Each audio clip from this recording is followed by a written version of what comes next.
Ассалаумағалейкум қазағым, қалайсыздар? Митингке дайындық қалай болып жатыр? Қазір мына Тараз қаласынан келдім.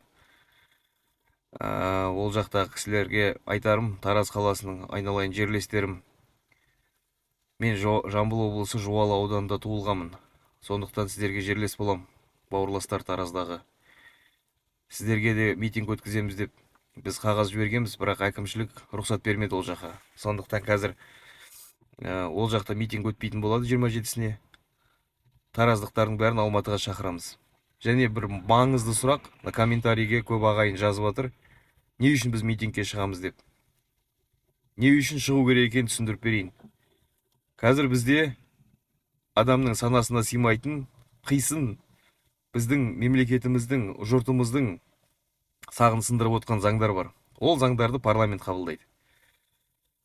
Ол жерде отырған қазіргі депутаттар, олар қорқақ қоян жүректі жігіттер, қыздар. Ол жерде қояндар емес, нояндар отыру керек. Халқым деп, елім деп, жерім деп, намысты, батыл кісілер халыққа жағымды заң қабылдау керек. Заңдар қабылдау керек.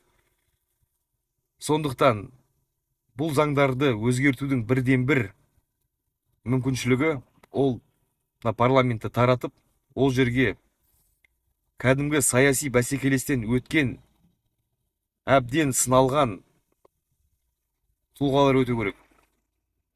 Батырлар өту керек. Қояндар емес, ноян мен батыр баяндар отыру керек ол жерде. Сондықтан біздің қазіргі жиналып жатқан себебіміз тек қана ел тірегі партиясын тіркеу емес, барлық оппозициялық партиялар тіркеу. Қарасаңыздар, Нұр Отан партиясы тіркелген кезде 3000 адам қажет болған тіркелу үшін. Ал қазіргі қойған меже 20 000 адам. Енді біз осылай үндемей отыра берсек, ертең 100 000, 200 000 адам деп қояды олар. Бұлар халықтың қамын емес, мынау жұбайларының жанын ойлап отқан адамдар. Тек қана өздерін анау кәрі балықтай ұстатпай жүрген бір адамның мүддесін қорғау үшін жасалған заңдар. Соны біз жөндеуіміз керек.